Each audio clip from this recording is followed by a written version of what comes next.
ایک گلاس میں پانی ڈالا جائے، ایک گلاس میں پانی ڈالا جائے، جگ سے پانی اس میں ڈالیں آپ، وہ پانی بھر جائے تو گلاس سے باہر کیا گرے گا؟ پانی گرے گا نا۔ اس کے اندر پانی ہے تو پانی بھرے گا، پانی بھرے گا تو پانی بھرنے کے بعد پانی ہی گرے گا، کچھ اور نہیں گرے گا۔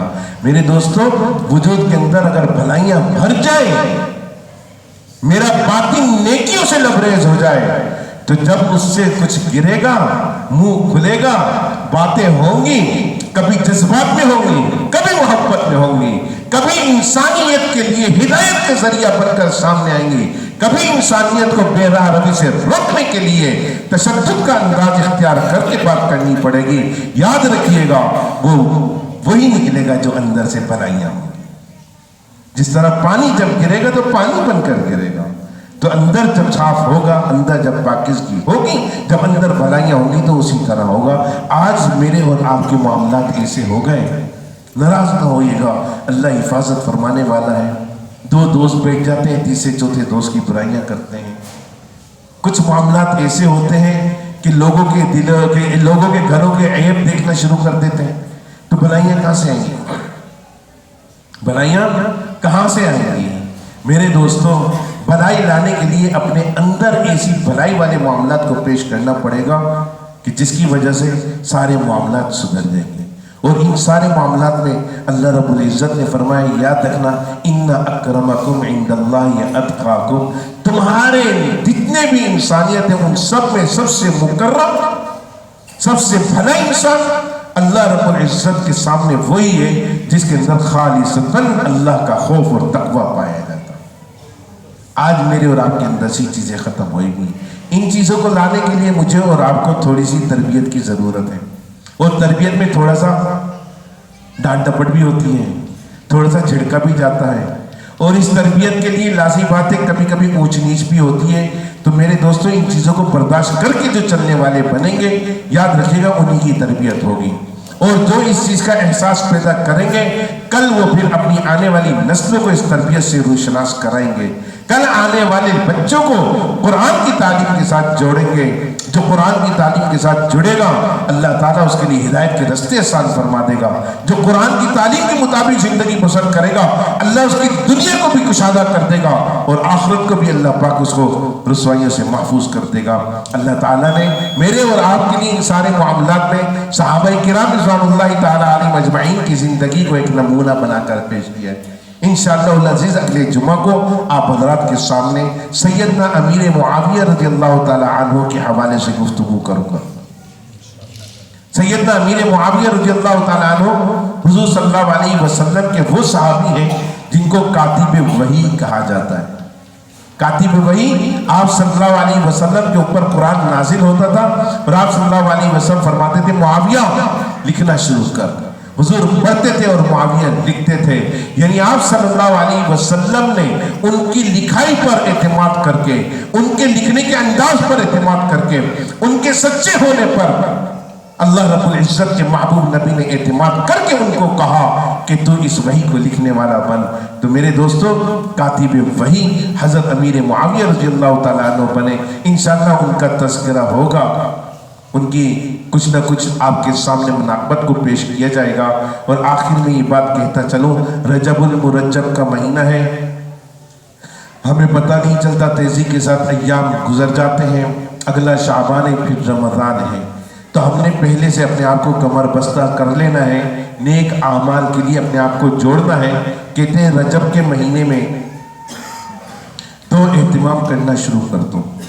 ایک اہتمام نیکی کی رغبت اپنے اندر زیادہ سے زیادہ پیدا کر کے دوسروں کو نیکی کی طرف بلانے والے بن جاؤ، اور اگر کوئی کمزوریاں پائی جاتی ہیں، کوئی گناہ والے معاملات، ناپسندیدہ معاملات، تو ان کو رجب کے مہینے میں ختم کر دو۔ احترام والا مہینہ ہے، اللہ رب العزت نے اس کو انتہائی محترم بنایا ہے۔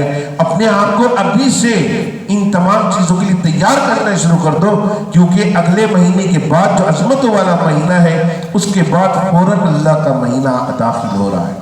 اللہ کے مہینے کے داخل ہونے کے لیے جب آپ صلی اللہ علیہ وسلم رجب کا چاند دیکھا کرتے تو اللہ تعالیٰ سے دعا کرتے رہتے اللہم بارک لنا فی رجب و شعبان و بلغنا رمضان، اللہ برکت عطا فرما دے۔